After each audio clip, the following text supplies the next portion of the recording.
Good morning students of class 6। आज मैं आपको एक्सरसाइज 12.3 एंड 12.4 एक्सप्लेन करने जा रहा हूँ। फर्स्ट क्वेश्चन, 7.6 सेंटीमीटर की लंबाई वाला एक रेखाखंड खींचिए तथा उसका एक लंब समद्विभाजक खींचिए। तो सबसे पहले हम 7.6 सेंटीमीटर का एक रेखाखंड खींचेंगे। जैसे मैंने आपको बताया, पैमाने का शून्यांक ए पर होना चाहिए और उसके बाद 7 के बाद आपको 6 खाने और गिनने हैं। तो 7.6 तक का यहाँ पर बी पॉइंट आएगा, फिर ए और बी को मिला दीजिए, ये ए बी रेखाखंड खींच जाएगा 7.6 सेंटीमीटर का। उसके बाद हमें करना क्या है कि ए बिंदु पर मेटल टिप रखेंगे, प्रकार की नोक रखेंगे और यहाँ से इसकी आधे से अधिक दूरी लेंगे। प्रकार की नोक, प्रकार की जो लेग्स उनको फैलाएंगे, स्ट्रेच करेंगे और हमें इसकी आधे से ज़्यादा दूरी लेनी है। यानी यहाँ से लेकर लगभग यहाँ तक कहीं तक भी ले सकते हैं आप, लेकिन इस आधे से ज़्यादा, मतलब इसके थोड़े आधे से ज़्यादा अंदाजे से लेनी है। और एक चाप तो आप यूँ लगाएंगे ऐसे, यहाँ पे प्रकार की नोक रख के और यूँ घुमा देंगे, यहाँ रखेंगे प्रकार की नोक और यूँ घुमा देंगे। ठीक है, पहला चाप ये आ गया। फिर अब प्रकार को हटाकर बी पर लाएंगे, फिर बी पर रखेंगे प्रकार की नोक और फिर वैसा ही काम करेंगे। एक और चाप आप इधर को लगाएंगे ऐसे। तो ये दोनों चाप जहाँ भी काटेंगे, पी और क्यू पर काट रहे हैं, आप इनको मिला देंगे इस तरह से। तो ये जो ओ पी आया, ये इस पर अभिलंबवत है ए बी पर, तो इसका समद्विभाजक लंब हो गया। नेक्स्ट, 4.6 सेंटीमीटर की त्रिज्या तथा ओ केंद्र वाला एक वृत्त खींचिए। तो 4.6 सेंटीमीटर त्रिज्या और ओ केंद्र वाला एक वृत्त खींचना है और पी क्यू एक जीवा खींचनी है। तो इसके लिए क्या करेंगे कि यहाँ पर इसका जो पॉइंट है,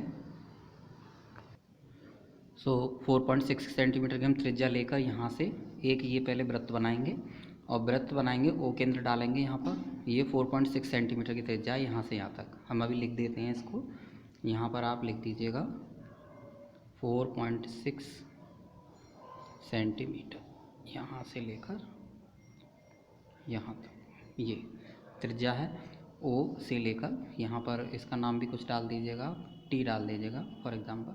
तो अब 4.6 सेंटीमीटर त्रिज्या तथा केंद्र ओ वाला एक वृत्त खींचिए। ये वृत्त खींच के आया। पी क्यू एक जीवा खींचिए, पी क्यू इसकी एक जीवा बनाइए। यहाँ पर जीवा होती है वृत्त पर स्थित किन्हीं दो बिंदुओं को मिलाने वाली रेखाखंड। तो मिलाने वाला रेखाखंड ये है। कोई सा भी आप ऐसे भी जीवा बना सकते हैं, ऐसे भी बना सकते हैं, यूं भी बना सकते हैं। ठीक है, तो हमने ऐसे जीवा ले लिए और इस जीवा का पहले लंब समद्विभाजक खींचेंगे, जैसे ऊपर खींचा था ऊपर वाले क्वेश्चन में हमने। इसमें ऐसे ही हम इसका लंब समद्विभाजक खींचेंगे। पहले पी बिंदु पर मेटल टिप रखेंगे और इसकी आधे से अधिक दूरी लेके एक चाप यूँ लगाएंगे। यहाँ से यहाँ मेटल टिप रखेंगे पी प्रकार की यहाँ पर नोक रखेंगे और यहाँ पर आधे से अधिक दूरी लेंगे, एक तो चाप यूँ लगाएंगे और फिर यहाँ पर प्रकार की नोक रख के आधे से अधिक दूरी यहाँ पर लगाएंगे। तो ये दोनों चाप जहाँ भी काटेंगे, तो ये फॉर एग्ज़ाम्पल यहाँ पर मान लीजिए ये पी और एस पर ये काट रहे हैं। पी तो हो चुका है, यहाँ पर हम यू ले लेते हैं। यू और एस पर काट रहे हैं ये दोनों। तो यू और एस पर जहाँ ये काट रहे हैं उसको हम मिला देंगे एस यू लाइन को। तो हम ये देखते हैं कि ये एस यू लाइन ओ से होकर गुजर रही है, यानी कि पी क्यू का समद्विभाजक लंब इस केंद्र ओ से गुजर रहा है। तो आपको इसके आंसर में लिखना होगा, नेक्स्ट पेज पर बताते हैं। तो हमें लिखना है हाँ, पी क्यू का समद्विभाजक लंब केंद्र से गुजरता है। ठीक, नेक्स्ट है 8 सेंटीमीटर की लंबाई का एक रेखाखंड खींचिए तथा इसे समद्विभाजित कीजिए। 8 सेंटीमीटर लंबाई का रेखाखंड खींचिए और इसे समद्विभाजित करना है। दैट मीन्स हमें वैसे ही काम करना है। यहाँ पे मेटल टिप रखनी है, प्रकार की नोक रखनी है और उसकी लेग्स को स्ट्रेच करना है और इतना स्ट्रेच करना है कि इसकी आधे से अधिक दूरी आ जाए। तो एक चाप आप ऐसे लगाएंगे, फिर यहाँ पर बी पर रखेंगे प्रकार की नोक और फिर लेग्स को उतना ही रहने देंगे और दूरी को उतना ही रहने देंगे और एक चाप यूँ लगाएंगे। दोनों चाप P1 और P2 पर काटते हैं, इनको मिला देंगे। तो यहाँ पर ये आधे आधे भाग में बट जाता है। ये पूरा ए से ओ तक 4 सेंटीमीटर और ओ से बी तक भी 4 सेंटीमीटर। तो अब ए ओ के बीच में भी आप इसी तरह से आधे से अधिक दूरी ले लीजिएगा। इन दोनों के बीच में आधे से अधिक दूरी लेके एक चाप यूँ लगाएंगे, फिर ओ से लगाएंगे एक चाप ऐसे। दोनों एक दूसरे को Q1 और Q2 पर काटते हैं, इन दोनों को मिला देंगे। तो ये यहाँ पर सी बिंदु पर मिलता है। तो ए सी यहाँ से यहाँ तक की दूरी जो होगी वो 2 सेंटीमीटर होगी, क्योंकि ये 4 सेंटीमीटर का आधा हो जाएगा। तो यहाँ पर हम देखते हैं कि ए सी बराबर तो 2 सेंटीमीटर और ए बी बराबर 4 सेंटीमीटर। ठीक है, जहाँ पर हमने लिख के भी दिखाया है ए सी बराबर 2 सेंटीमीटर और ए बी बराबर यहाँ 4 सेंटीमीटर। तो ए सी बराबर क्या होगा, ए सी बराबर हो जाएगा 1/4 ऑफ ए बी। तो हम देख रहे हैं कि यहाँ पर 2 है, ये 8 है, तो 8/2 करके भी आप निकाल सकते हैं। तो ये इसका चौथा हिस्सा हो गया। तो AC AB का चौथा हिस्सा है। BC बराबर, नेक्स्ट क्वेश्चन नंबर 6, BC एक रेखाखंड खींचिए और इससे बाहर एक बिंदु M से BC पर अभिलंब रेखा खींचिए। इसका हल हमने अगले पृष्ठ पर किया है, इसीलिए हमने यहाँ पर लिखा है प्रश्न 6 का हल या रचना अगले पृष्ठ पर देखिए। तो आपको ये लाइन नहीं लिखनी है, ये देखिए अगले पृष्ठ पर हमने इसको सॉल्व किया है। इसमें हमने रचना की है। तो पहले हमने एक ये रेखा खींच ली है कोई सी भी लंबाई की, उस ऐच्छिक लंबाई मान ली, मान लो 10 सेंटीमीटर की ये रेखा खींच ली हमने, दोनों तरफ एरो लगा दिए। अब यहाँ पर 2 बिंदु हम B और C लेंगे। तो ये BC हो गया, यहाँ पर ये BC रेखाखंड हो गया। BC रेखाखंड से बाहर हमने एक बिंदु M ले लिया। M से हमें इस रेखाखंड पर BC पर लंब डालना है। तो हमें क्या करेंगे, इधर M से कोई दूरी ले लेंगे और इसको इस तरह से हम इस तरह से चाप लगाएंगे, ठीक है। ये चाप लगाएंगे और इनके बीच की दूरी में समद्विभाजित विभाजित कर लेंगे। मतलब इनके बीच की दूरी ये जो निकल के आई, इसका नाम मान लीजिए कुछ ऐसा मान लेते हैं P और Q। ये PQ पर काटता है, हम M बिंदु पर रखेंगे। अभी बताता हूँ। यहाँ BC रेखाखंड लेंगे, मतलब ये पहले रेखा खींचेंगे, उस पर 2 बिंदु B और C लेंगे, तो BC रेखाखंड हो गया। अब इसके बाहर एक बिंदु M लिखेंगे। M से हम कोई भी निश्चित त्रिज्या का चाप ऐसा लगाएंगे जो BC के मध्य में काटे, इस तरह से। अब P और Q बिंदु पर वो काटता है, तो PQ के बीच में हम इसका लंब समद्विभाजक खींचेंगे, जैसे हमने पीछे बताया है। P बिंदु पर मेटल टिप रखेंगे, तो यहाँ पर आधे से अधिक की दूरी लगाएंगे। फिर यहाँ पर Q पर मेटल टिप रखेंगे, यहाँ आधे से अधिक दूरी लगाएंगे, और ये दोनों एक दूसरे को यहाँ इस जगह और इस जगह काटेंगे। इसका मान लीजिए फॉर एग्जाम्पल नाम हो जाएगा, मान लीजिए इसमें N1 और N2 पर काटा है, N1 और N2 पर ये काटा है, यहाँ पर और यहाँ पर, इसको मिलाते हुए एक लाइन खींच देंगे, यही इसका अभिलंब कहलाएगा। अब हम आपको नेक्स्ट एक्सरसाइज एक्सप्लेन करने जा रहे हैं। नेक्स्ट एक्सरसाइज नंबर 12.4, कोण मापक की सहायता से निम्न कोणों की रचना कीजिए। 45 अंश और 136 अंश। 45 अंश की रचना कैसे करेंगे, आपको चांदा लेना है, इस तरह से चांदा लेंगे और एक पहले तो यहाँ पर एक बिंदु लगा लेंगे, बिंदु से एक किरण इस तरह से बना लेंगे पैमाने के द्वारा या फिर चांदे के द्वारा। फिर चांदे के इस बिंदु को इस पर हम सेट करेंगे, ये हमने सेट कर लिया, ठीक है। यहाँ पर सेट करने के बाद नीचे वाली गिनतियों में जो नीचे जो काउंटिंग्स हैं उनमें गिनेंगे 0, 10, 20, 30, 40। 40 के बाद 5 डंडे गिन लेंगे इसके, 1, 2, 3, 4, 5। तो 45 अंश का ये कोण यहाँ पर हम मिला देंगे। तो ये 45 अंश का कोण बन गया। इसका नाम डाल देंगे ABC, या आप XYZ जो भी कुछ आप डाल सकते हैं अल्फ़ाबेटिकली ऑर्डर में, वो डाल देंगे। यहाँ ABC हमने डाल दिया 45 अंश का। नेक्स्ट एंगल है 136 का। इसके लिए भी पहले हम यहाँ Q बिंदु लिखेंगे, Q से R तक की एक किरण बनाएंगे कितनी भी लंबाई की, और यहाँ पर फिर इस बिंदु को Q पर हम सेट करेंगे, ये एडजस्ट कर ली। अब नीचे वाले जो काउंटिंग्स हैं उनको काउंट करेंगे, ये 130 के बाद 6 खाने और गिन लेंगे, तो 136 पे आएगा। मतलब 30 के बाद 6 खाने और गिन लेंगे, तो ये थोड़ा सही करके लगाते हैं, तो यहाँ पर ये 36 पर आ गया। 1, 2, 3, 4, 5, 6, 136 पर ये बना देंगे, इसको खींच देंगे। तो यहाँ पर इसका नाम डाल देंगे PQR और यहाँ पर 136 अंश लिख देंगे चाप लगा कर। नेक्स्ट है, एक कोण बनाइए तथा XYZ के रूप में इसे नामांकित कीजिए। त्रिभुज कोण ABC की रचना इस प्रकार कीजिए कि ABC बराबर 2 इंटू कोण XYZ। एक पहले XYZ हम एंगल बना लेते हैं, कोई सा भी। हमने XYZ का एंगल बना लिया चांदे से, या आप कैसे भी बना सकते हैं, ऐसे अपने हाथ से यूँ खींच लीजिएगा, और या फिर चांदे से भी बना सकते हैं, कोई सा भी एंगल बना लीजिए कितनी भी अंश का। तो अब आपको इसके बराबर एक और एंगल, इसके दोगुने के बराबर एक और आपको एंगल बनाना है ABC, जो इसका डबल हो। तो आपको कैसे बनाना होगा वो, इसके लिए पहले जैसे कि आपने पहले इतना बना लिया, ये यहाँ प्रकार की नोक रखेंगे, प्रकार की नोक रख के एक चाप ऐसे लगाएंगे जो इस जगह भी काटे और इस जगह भी काटे, दोनों जगह काटे। ऐसे थोड़ा लंबाई का लगाएंगे चाप, थोड़ी ज़्यादा दूरी का, इतना लगा सकते हैं, या थोड़ा सा ज़्यादा ले लीजिएगा, इतना ले लीजिएगा, तो थोड़ा ज़्यादा लेना है। तो अब फिर प्रकार को हटाएंगे और यहाँ पर रखेंगे प्रकार की नोक को। अभी नहीं हटाना आपको, आपने जब इतनी यहाँ से यहाँ तक की दूरी ली है ना, इसको पहले आप ऐसे चाप लगाएंगे, ठीक है, यूँ चाप लगाया, और इतनी ही दूरी को ले जाके आपको एक BC रेखा खींचेंगे और उस पर एक चाप ऐसा लगा देंगे, BC किरण खींचेंगे और इस पर एक ऐसे चाप लगा देंगे जैसे ये लगाया है।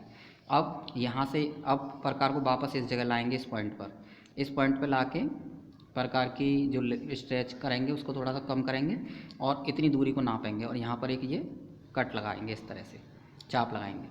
और फिर प्रकार को हटा के यहाँ पे लाएंगे। अब इस पॉइंट पर उतना ही कट यहाँ भी लगाएंगे, फिर इस बिंदु पर लाएंगे प्रकार की नोक को, फिर यहाँ पर से एक और कट आगे को लगाएंगे। तो 2 जगह काटना है आपको इस चाप को प्रकार से।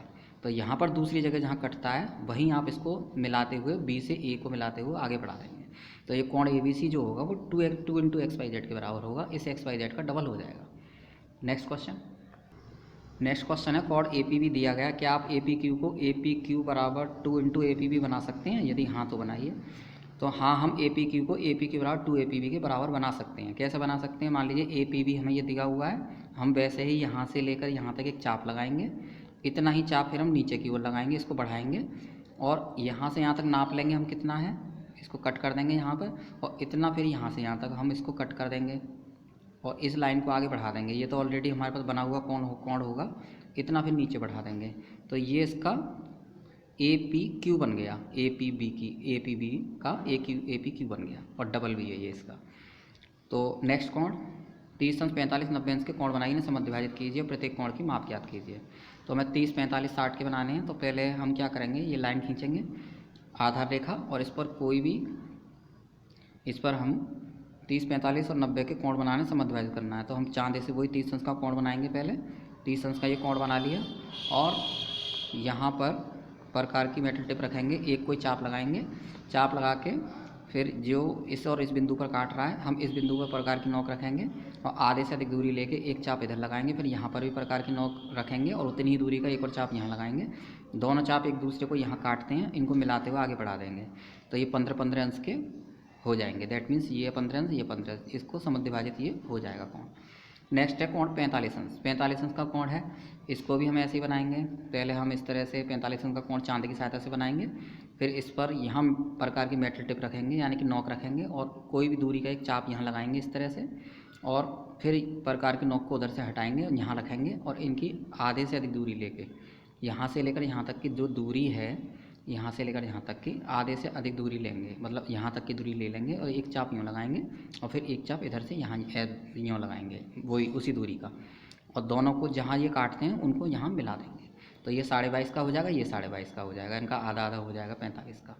अब हमें 90 अंश का समद्विभाजित करना है। तो 90 अंश का भी पहले चांदी की मदद से बनाएंगे, जैसे हमने बताया आपको। एक किरण खींचेंगे, उस पर यहाँ सेट करेंगे बिंदु को, फिर 90 नीचे की जो काउंटिंग्स होती है 90 अंश का इस तरह से खींच देंगे। अब यहाँ पर इस बिंदु पर प्रकार को नोक को रखेंगे, कोई एक कन्वीनियंट चाप लगाएंगे और यहाँ फिर प्रकार की नोक को रख के आधे से अधिक दूरी लेके एक चाप इधर लगाएंगे और यहाँ से भी एक चाप इधर लगाएंगे। दोनों चाप जिस बिंदु पर काटें उसको मिलाते हुए आगे बढ़ा देंगे। तो ये 45-45 अंश में डिवाइड हो जाएगा। दैट मीन्स समद्विभाजन हो जाएगा। नेक्स्ट है पैमाने और प्रकार की सहायता से निम्नलिखित कोण बनाइए, 75 अंश और 120 अंश। देखिए 75 अंश को कैसे बनाएंगे। सबसे पहले ये हमें पैमाने प्रकार की मदद से बनाने हैं। तो इसके लिए पहले BC किरण बनाएंगे और इस पर कोई भी दूरी का एक चाप इस तरह से लगाएंगे। चाप लगाने के बाद फिर हम यहाँ पर प्रकार की नोक रखेंगे और उतनी दूरी से इधर काटेंगे इतनी, और यहाँ पर रखकर फिर आगे भी एक और प्रोग्रेसिव चाप लगाएंगे, इस तरह सक्सेसिव चाप लगाएंगे, यूँ लगा देंगे और दोनों जगह ये काटेगा ना, तो यहाँ पर प्रकार की नोक रखेंगे फिर और उतनी दूरी का इधर लगाएंगे, यहाँ से लेकर इतनी दूरी का यहाँ लगाएंगे। तो ये यहाँ पर काटेगा, तो ये 90 अंश का बन गया यहाँ से यहाँ तक। अब इसके और इसके बीच में हम समद्विभाजन कर देंगे। समद्विभाजन आपको ऐसे करना है कि इनके बीच में आधे से अधिक दूरी लेके एक चाप यूँ लगाना है और आधे से अधिक दूरी लेके एक चाप इधर लगाना है, दोनों को मिलाते हुए आगे बढ़ा देंगे। ये 75 अंश का बन जाएगा। 120 के लिए पहले आप YZ एक किरण खींचेंगे, इस पर बाई पर प्रकार की नोक रख के कोई भी दूरी का चाप लगाएंगे और फिर यहाँ पर प्रकार की नोक लाएंगे, उसी दूरी से यहाँ पर 2 कट लगाएंगे। पहला कट यहाँ, फिर यहाँ प्रकार की नोक रखेंगे, दूसरा कट यहाँ लगाएंगे और इसको बाई X को आगे बढ़ाते हुए मिला देंगे। तो यहाँ पर ये XYZ 120 अंश का बन जाएगा। नेक्स्ट है 105 अंश। 105 अंश के लिए भी हमें ऐसी एक किरण बनाएंगे, QR किरण बनाएंगे। उस पर एक कोई कन्वीनियंट चाप लगाएंगे किसी भी दूरी का और उस पर 2 चाप इसी तरह से लगाएंगे उसी दूरी के, यहाँ से रख के एक चाप यूँ, फिर यहाँ से रख के एक और चाप। 2 चाप लगाने के बाद उसी दूरी से फिर एक चाप ऐसे और फिर इससे एक चाप ऐसे लगाएंगे, दोनों को मिलाते हुए हम आगे बढ़ा देंगे। 90 का हो जाएगा। 90 और 120 के बीच में हमें समद्विभाजन कर लेना है। यहाँ प्रकार की नोक रखेंगे, इनसे इसके बीच की आधे से अधिक दूरी लेके एक चाप यहाँ लगाएंगे और इसके बीच की यहाँ पर प्रकार की नोक रख के दोबारा में आधे से अधिक दूरी लेके यहाँ चाप लगाएंगे, दोनों को आगे बढ़ा देंगे। तो ये PQR 105 अंश का बन जाएगा।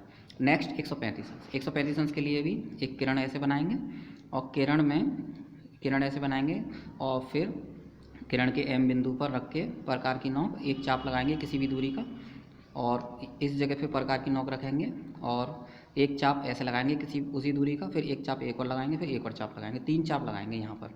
फिर लास्ट के जो 2 चाप हैं इनके बीच में समद्वि भाजन करेंगे, तो यहाँ से यहाँ तक का ये 150 का बन जाएगा। फिर 150 और 120 के बीच में भी समद्वि भाजन करेंगे। समद्वि भाजन का तरीका मैंने बताया, आधे से अधिक दूरी लेके एक चाप इधर और फिर यहाँ से आधे से अधिक दूरी लेके एक चाप इधर लगाएंगे। जहाँ ये मिलेगा ये यहाँ से यहाँ तक ये CM, ये इसका नाम है LMN, ये LMN, ये यहाँ पर 135 अंश का कोण बन जाएगा। इसी के साथ ये एक्सरसाइज फिनिश होती है और आपका सिलेबस भी यहाँ पर समाप्त होता है। Thank you very much. और बाकी के क्वेश्चंस आप इसके होमवर्क में करेंगे। Best of luck.